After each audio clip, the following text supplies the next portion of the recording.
तुम्हारा अन्नदाता, पग पग पर है संग तुम्हारे अन्नदाता।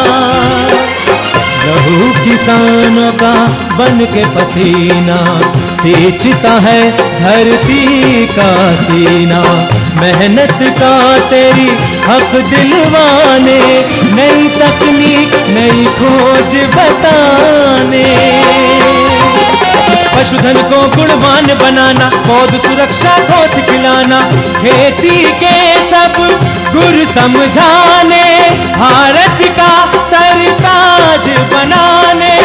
आठों पहर है संग तुम्हारे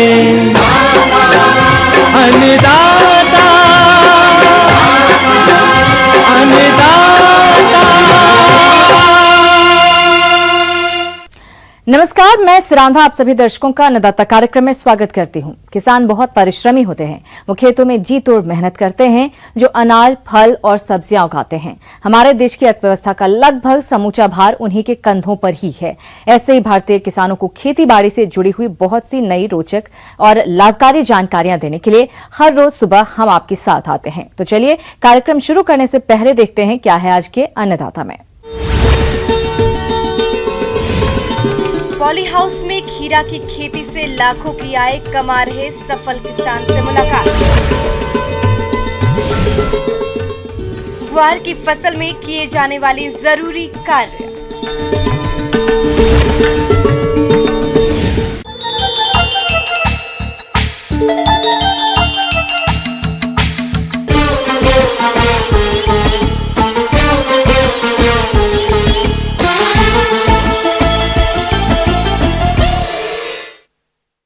हाईटेक खेती के अंतर्गत प्रदेश के बहुत से किसान भाई पॉली हाउस में टमाटर, खीरा, शिमला मिर्च इत्यादि की खेती करके अच्छा लाभ प्राप्त कर रहे हैं।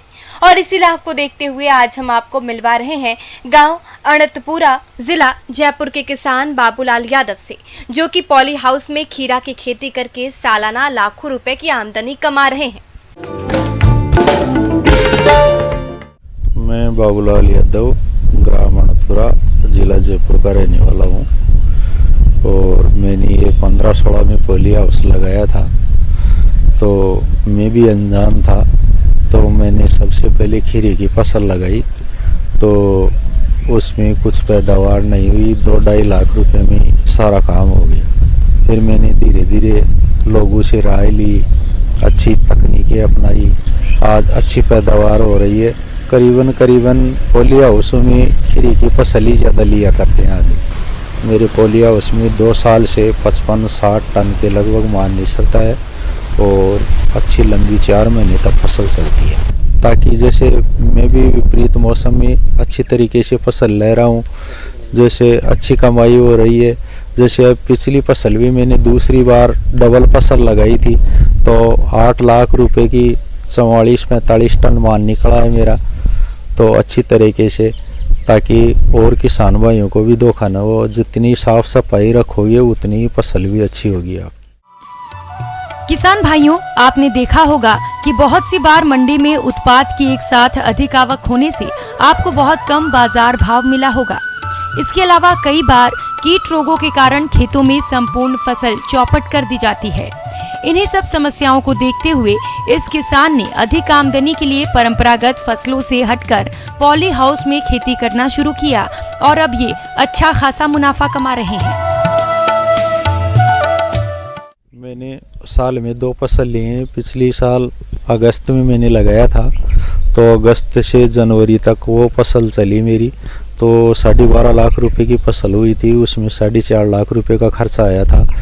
और उसके बाद में मैंने वो फरवरी लास्ट मार्च में लगाया था, तो ये जून तक 2-2.5 महीने फसल चली।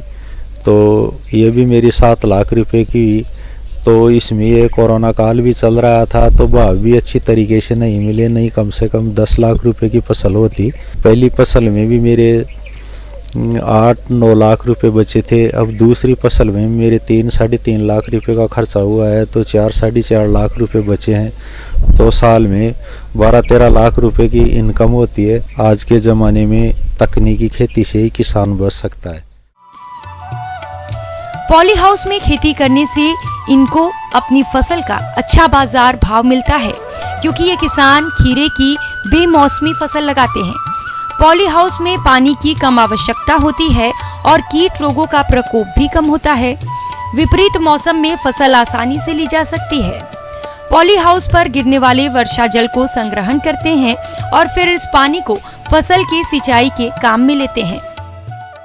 अपनी बालू की मिट्टी है तो इसमें निमाटोड भी ज़्यादा आता है और कई जीवाणु ये भी उत्पन्न होते हैं, तो इसलिए काफ़ी दिक्कतें आती है। तो मैंने 2 साल से रेगुलर सादा पानी का सोलराइजेशन करता हूँ, जिसमें डिकम्पोजर चलाता हूँ, आक, दथुरा, नीम, खीम और ऐसी चीज़ें का गाढ़ बना के और 10, 15, 20 ड्रम इसमें चलाता हूँ, अच्छी तरीके से ड्रिप बिछा के एयर टाइट करके पूरा। तो साल में 2 फसल लेता हूँ, तो दोनों फसलों में निमाटोड बिल्कुल भी नहीं आता है। तो किसान भाई से यही अपील है, अगर पॉली हाउस में खेती करे तो अच्छी तरीके से सोलराइजेशन करके ही करे। और मैंने अब 50-60 कुंटल बकरी की मींगन डाली है, 20 ट्राली खाद की डाली है और अब 20-25 कट्टे जिप्सम के डालूंगा, सुपर फास्फेट, डीएपी ये भी डालूंगा। अब अगर किसान भाई मई जून में 45 या 50-60 दिन का अगर अच्छी तरह से सोलराइजेशन कर लेना तो साल में 2 फसलों में निमाटोड बिल्कुल भी नहीं आता है। और अच्छी तरीके से ज़मीन सुखाए, जैसे मैंने अब देख रखे हो ज़मीन, अब बरसात का दिन है, अगस्त का महीना है, तो ज़मीन सूखने में टाइम लगता है। तो मैंने ये दोरो बना के इस तरह से छोड़ता हूँ ताकि नीचे तक धूप लगे और ये सूख जाए।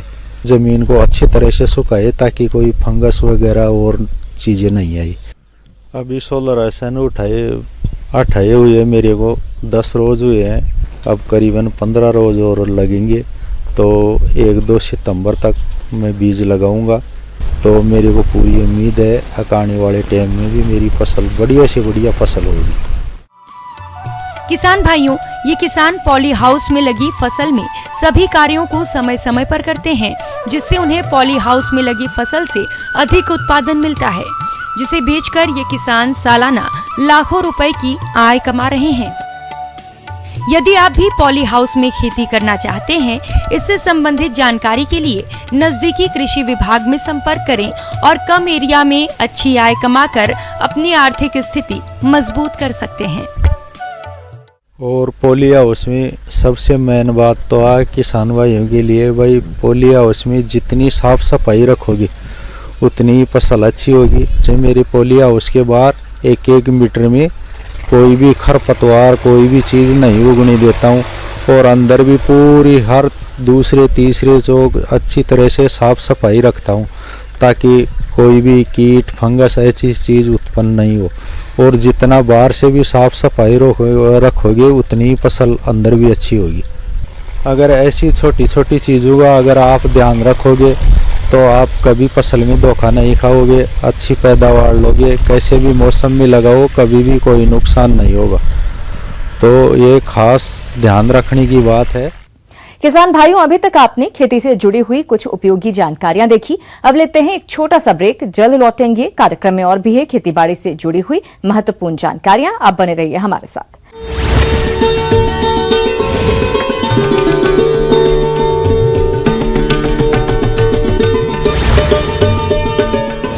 जो प्रदर्शन कांग्रेस ने किया है उसको नाटक नौटंकी बताया है। क्या के लिए इन झरनों पर उमड़ रहे हैं।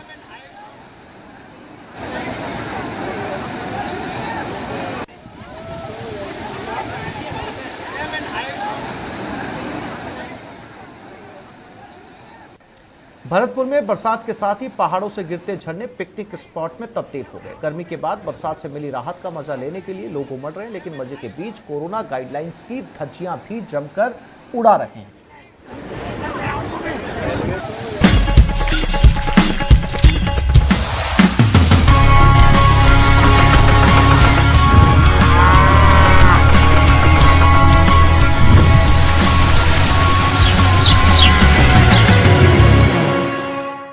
ब्रेक के बाद आप सभी दर्शकों का अन्नदाता में एक बार फिर से स्वागत है। चलिए अब रुख करते हैं अगली कड़ी की ओर।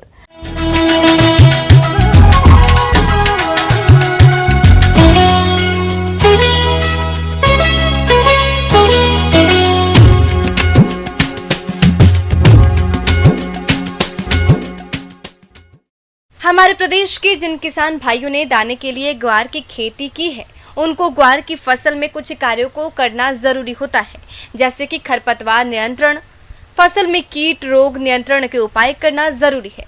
तो आप ग्वार की फसल में इन्हीं सब कार्यों को कैसे करें, आइए जानते हैं कृषि वैज्ञानिक डॉक्टर धर्मेंद्र सिंह से।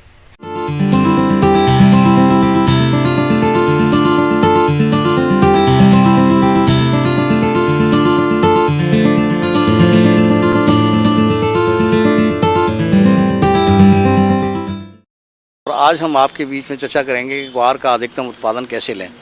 देखिए किसान भाइयों, आपने ग्वार की जो बुआई कर रखी है, करीब 15 से 20 दिन की ग्वार हो गई है, तो आप देख रहे होंगे जहां बेड पे बुआई की गई है वहां फसल हमारी काफ़ी अच्छी है, क्योंकि बरसात हो रही है। बरसात के बाद में नाली के माध्यम से पानी हमारा बाहर निकल के जा रहा है। जहां बरसात देर से हो रही है या लंबा समय हो गया है, वहाँ पर भी जो है उससे जो है बेड पे बुआई करने से लाभ मिल रहा है। तो आप ये देख लें कि ये दोनों ही परिस्थितियां हमारे लिए बेड पे अच्छी रहती हैं। तो जब भी फसल बोएं, खरीफ की विशेष रूप से फसल बोएं, उसको बेड पर ही बुआई करें। और ग्वार को जो है पानी की कम आवश्यकता पड़ती है। तो पहली बात तो ये कि जहाँ जिन क्षेत्रों में बरसात हो रही है वहाँ पर जो है ग्वार से जो है पानी को जल निकास कर दें, जिससे कि पानी नहीं भरे और ग्वार का पौधा खराब नहीं हो। किसान भाइयों, किसी भी फसल से अच्छा उत्पादन प्राप्त करने के लिए उसमें किए जाने वाले जरूरी कार्यों पर ध्यान देने की जरूरत होती है। तो इसी बात को ध्यान में रखते हुए आप ग्वार की फसल में समय कौन कौन से कार्यों को करें और किस तरह से करें, इसकी जानकारी के लिए मिलते हैं। दूसरा ये कि आप देख रहे हैं कि ग्वार के साथ साथ बहुत सारे खरपतवार भी हमें देखने को मिल रहे हैं। तो उसमें जो विशेष रूप से खरपतवारों से काफ़ी नुकसान होता है, क्योंकि ग्वार का बढ़वार धीरे धीरे होती है और खरपतवार हमारे बहुत तेज़ी से बढ़ते हैं, जिससे खरपतवार ऊपर निकल जाते हैं और ग्वार हमारी नीचे रह जाती है। तो ऐसी दिशा में अगर हम 20 दिन की अवस्था पर मेजाधापर 10% SL उसकी जो है 750 ml प्रति हेक्टेयर मात्रा को, जो व्यापारिक मात्रा आती है, उसको जो है 500 लीटर पानी में घोल बना करके और अगर हम छिड़काव कर देते हैं तो आपके जो खरपतवार हैं धीरे धीरे उनकी बढ़वार रुक जाती है और ग्वार की फसल हमारी ऊपर निकल जाती है। अगर हम इसको जो है मैनुअल कर सकते हैं, अगर श्रमिक हमारे पास उपलब्ध हैं तो श्रमिकों के द्वारा भी हम निदाई गुड़ाई कर सकते हैं।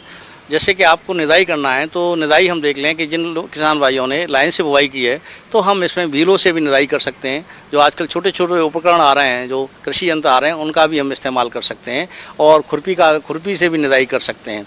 लेकिन श्रमिकों के द्वारा निदाई गुड़ाई करने पर हमें काफ़ी महंगा पड़ता है और चूँकि बरसात का समय रहता है तो कम समय मिलता है, इसलिए ज़रूरी है कि जिन क्षेत्रों में श्रमिकों की समस्या है और वहाँ पर जो है हम रासायनिक विधि से खरपतवार नियंत्रण आसानी से कर सकते हैं। दूसरा ये कि जिन क्षेत्रों में बरसात अगर कहीं कम हो रही है तो उसमें पानी देने की आवश्यकता नहीं है, क्योंकि ये जो है सूखा सहन करने वाली फसल है और ये सूखा सहन कर सकती है और जब भी बारिश होगी वो अपनी रिकवरी पूरा कर लेगी और उसकी बढ़वार भी अच्छी हो जाएगी। दूसरा ये कि जहाँ आप देख रहे होंगे कि लगातार बारिश हो रही है वहाँ पीलापन आ रहा है। जब भी मौका मिले, जब आपकी पैर सहने की अवस्था आ जाए, तो अगर जिन किसान भाइयों ने जो सिंगल सुपर फॉस्फेट आती है, SSP आती है, उसका प्रयोग किया है बुआई के समय पे और यूरिया नहीं दिया है उस समय, तो आप 20 किलोग्राम प्रति हेक्टेयर की दर से नत्रजन का प्रयोग कर सकते हैं। उसके लिए आपको 10 किलो प्रति बीघे की दर से यूरिया देने की आवश्यकता है और यूरिया की टॉप ड्रेसिंग कर दें, तो आप देखेंगे जो हल्का पीलापन है वो भी आपका दूर हो जाएगा। किसान भाइयों, ग्वार की फसल अभी बढ़वार की अवस्था पर है और इस अवस्था पर कई रोगों का प्रकोप होता है, जिसके कारण फसल की बढ़वार और उत्पादन दोनों प्रभावित होते हैं। तो आप कैसे करें इन रोगों का नियंत्रण, आइए इस बारे में जानते हैं। तीसरा ये कि इसमें जो कीड़े बीमारियां आते हैं, देखिए इसमें बीमारी आने की संभावना रहती है। जब ज़्यादा बारिश होती है तो तने पे काले काले धब्बे पड़ जाते हैं, पत्तियां भी खराब होने लगती हैं। तो उसके लिए जो हमारा कार्बेंडाजिम दवा आती है 2 ग्राम प्रति लीटर पानी में मिला करके और स्टेप्टोसाइक्लिन 6 ग्राम प्रति एकड़ की दर से, ये दोनों को मिला करके हम जो छिड़काव कर देंगे तो इससे जो हमारी फफूंदी वाली बीमारियां हैं और वो उससे नियंत्रण हो जाएंगी। तो किसान भाइयों, इस तरह से आप ग्वार की खेती करेंगे तो निश्चित रूप से आपको जो लाभ होगा। आगे और भी ये खेती बाड़ी से जुड़ी हुई बहुत सी रोचक जानकारियां, लेकिन यहाँ पर रुकेंगे एक और ब्रेक के लिए। जल्द हाजिर होते हैं।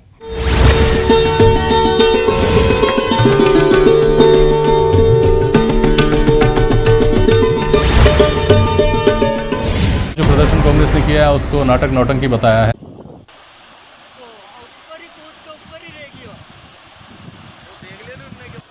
बरसात से मनोहर थाना क्षेत्र का कालीखाड़ डैम लबालब भर गया, तो वहीं काली सिंध नदी पर बने काली सिंध डैम का भी एक गेट खोलकर पानी की निकासी की जा रही है।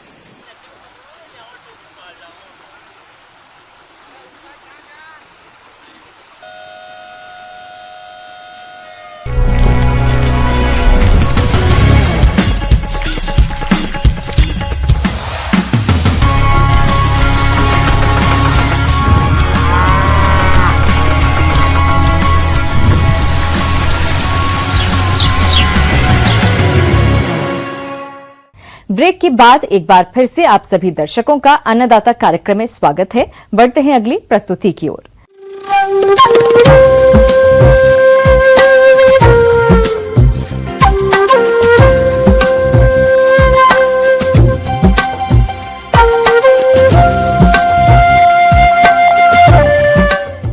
मौसम के अनुसार प्रबंधनों पर ही टिकी है आपकी खेतीबाड़ी, इसलिए मौसम पूर्वानुमान और उस पर आधारित साप्ताहिक कृषि सलाह इस प्रकार है।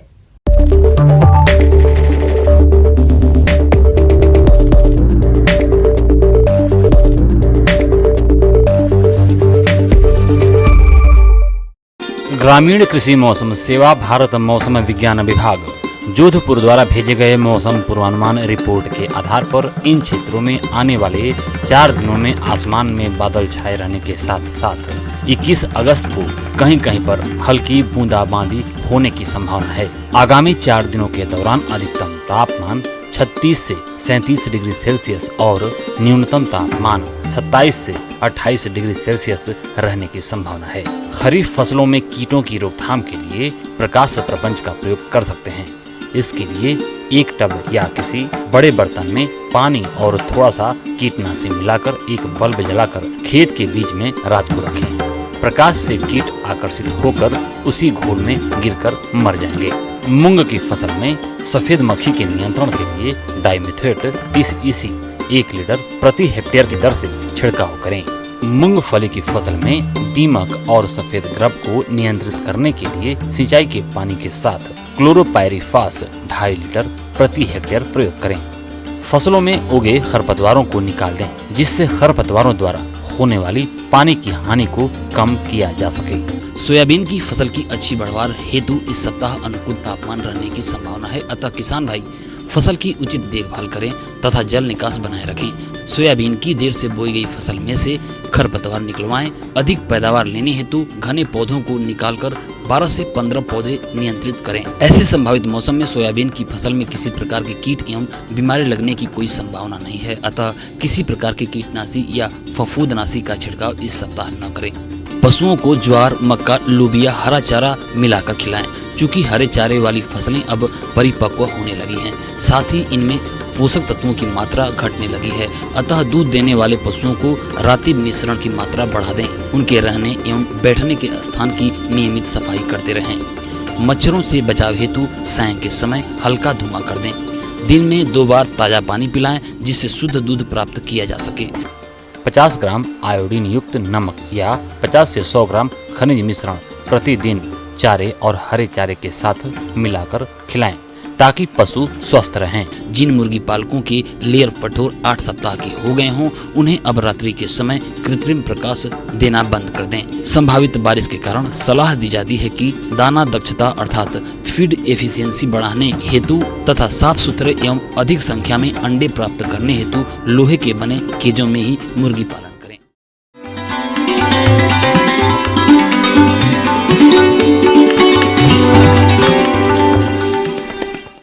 अन्नदाता हेल्पलाइन निशुल्क फोन संपर्क सेवा के माध्यम से आपके द्वारा पूछे गए प्रश्नों में से 1 या 2 महत्वपूर्ण प्रश्न को हम अपने कार्यक्रम में शामिल करते हैं। इसी के तहत आज का चयनित प्रश्न और उसका जवाब इस प्रकार है। आज की अन्नदाता हेल्पलाइन में हमने जिस प्रश्न को शामिल किया है उसे पूछा है गांव कासली, जिला सीकर के सोहन लाल ने। आपने चौला की फसल लगाई है जिसमें कीट रोगों का प्रकोप हो रहा है। आप इनके नियंत्रण के लिए जानकारी चाहते हैं, तो इसके लिए देखिए कार्यक्रम का यह अंश।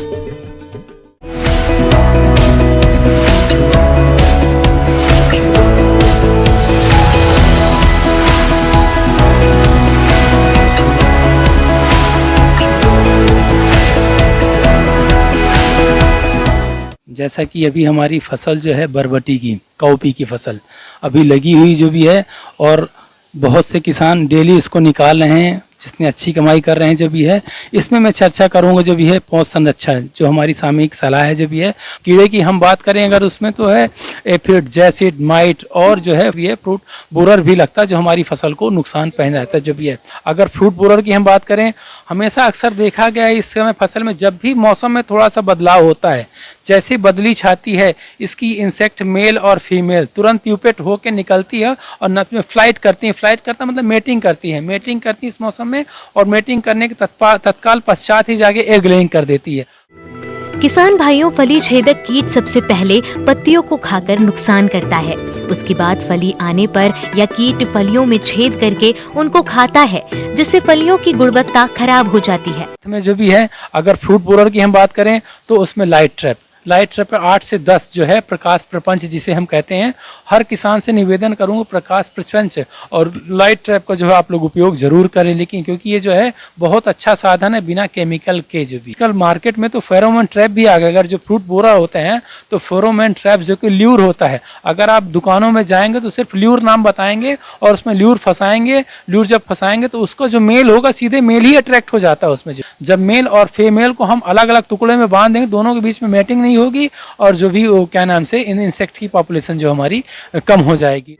और कीट प्रकोप आर्थिक क्षति स्तर से अधिक हो तो रासायनिक नियंत्रण के लिए एंडोक्साकॉर्ब दवा की 1 मिलीलीटर मात्रा का प्रति लीटर पानी के हिसाब से घोल बनाकर छिड़काव करने पर इस कीट का नियंत्रण आसानी से हो जाता है। इंसेक्टिसाइड स्प्रे और उसके तुड़ाई के बीच में कम से कम 3 दिन का अंतर आप जो है अवश्य रखें, क्योंकि रेसिडुअल इफेक्ट उसका बहुत ज़्यादा होता है। कम से कम 10 दिन तक का देखा गया जो भी है। इसलिए कम से कम दवाई डालने से और फसल तुड़ाई के बीच में 3 दिन का जो है उसका डिस्टेंस आप लोग जो है जरूर मेंटेन करें। जो कीड़े की हम बात करें अगर उसमें तो है एफिड जो हमारी फसल को नुकसान पहुंचाता है जो भी है। किसान भाइयों, माहू कीट बरबटी की पत्तियों, कोमल टहनियों, फूलों और फलियों से रस चूस कर नुकसान पहुंचाता है, जिसकी वजह से फसल का उचित विकास नहीं हो पाता है और फसल कमजोर होने से उत्पादन में कमी आ जाती है। तो आप इस कीट के रासायनिक नियंत्रण के लिए इमिडाक्लोप्रिड दवा की 1 मिलीलीटर मात्रा का 3 लीटर पानी के हिसाब से घोल बनाकर छिड़काव करते हैं, तो इस कीट का नियंत्रण आसानी से किया जा सकता है। हम देखते हैं कि बरबटी के फसल में जो भी है येलो वेन मोज़ेक जो कि एक वायरल डिजीज है और जो वाहक है उसकी सफ़ेद मक्खी है के कारण फैल रहा जो भी है। तो एक सफ़ेद मक्खी को कैसे दूर किया जाए, तो इसके लिए सबसे बढ़िया उपाय देखिए जो भी है, सबसे बढ़िया येलो स्टिकी ट्रैप जो हमारे ट्रैप्स होते हैं उसको बढ़िया पीले पेपर ले लीजिए आप जो भी है, उसमें थोड़ा सा ग्रीस लगा लीजिए, तेल लगा लीजिए और 1 एकड़ में 20 से 25 आप डाल देंगे तो जो भी व्हाइट फ्लाई होती है अट्रैक्ट करती है जो भी, क्योंकि वो पेपर लाइट मारता है तो अट्रैक्ट होती है और आपकी फसल को जो है बहुत सारा जो है लाभ हो जाता है जो भी है। किसान भाइयों, यदि आपकी फसल में पीला मोजेक रोग से ग्रसित पौधे दिखाई देते हैं तो सबसे पहले आप रोग ग्रसित पौधों को उखाड़कर जमीन में गड़ा दे या फिर जलाकर नष्ट करें, जिससे इस रोग का फैलाव कम हो सके। इसके अलावा रोग अवरोधी किस्मों का ही चयन करें। बीजों को हमेशा उपचारित करके ही बुआई करें। अगर आपको इसकी जो है जैविक में नहीं जाके कीटनाशक जो रासायनिक में जाना चाहते हैं तो रासायनिक की अगर मैं बात करूंगा तो जो अपनी सबसे बड़ी दवा जो है इमिडाक्लोप्रिड हो गई अपनी जो है, और साथ में थायोमेथाक्साम 8 से 10 ग्राम दवा प्रति पंप के हिसाब से जो है डालते हैं तो निश्चित रूप से हमारी जो है इसकी फसल से हम जो है बचाव कर सकते हैं। तो जब भी कोई भी दवाई डालें तो अगर आपके आसपास की मेढ़ों में भी जरूर आप निश्चित रूप से खेत में वो दवाई डालें, क्योंकि जो है हमेशा कीड़ा जब हमने खेत में दवाई डाली तो वो कीड़ा उड़ के जो भी बचाव के लिए जाके मेड़ में बैठ जाता है। तो आप निश्चित रूप से जब भी दवाई डालें तो एकाध पंप दवाई मेड़ के चारों तरफ जरूर ना है, जिसकी बरबटी की फसल येलो वेन मोज़ेक से आप लोग जो है बचा सकें।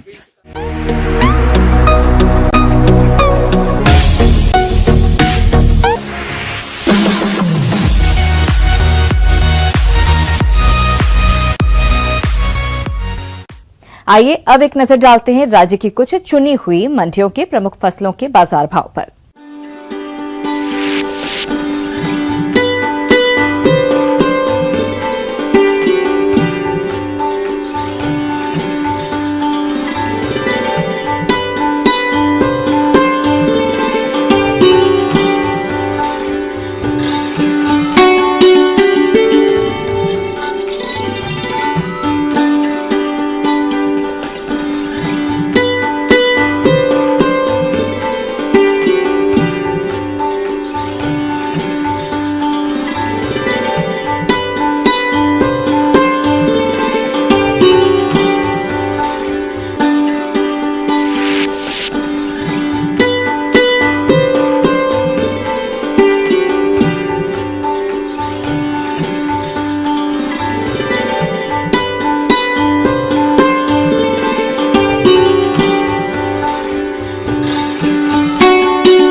किसान भाइयों, अन्नदाता आपकी सेवा के लिए संकल्परत है। कृषि संबंधित समस्या और सुझावों के लिए आप हमें इस पते पर संपर्क कर सकते हैं। प्रोड्यूसर अन्नदाता, news 18 Rajasthan, Ramoji film city, Hyderabad 501512। साथ ही आप हमें ईमेल भी कर सकते हैं। हमारा ईमेल है p18annadatarajasthan@nw18.com। इसके अतिरिक्त आप हमें निःशुल्क हेल्पलाइन नंबर 18004192-155 पर सोमवार से शनिवार सुबह 10 बजे से शाम 4 बजे के बीच संपर्क कर सकते हैं। किसान भाइयों, अब समय हो रहा है आपसे विदा लेने का, तो हमारी पूरी अन्नदाता टीम को दीजिए इजाजत। कल फिर आपसे मुलाकात होगी कृषि संबंधित कुछ और महत्वपूर्ण जानकारियों के साथ। नमस्कार।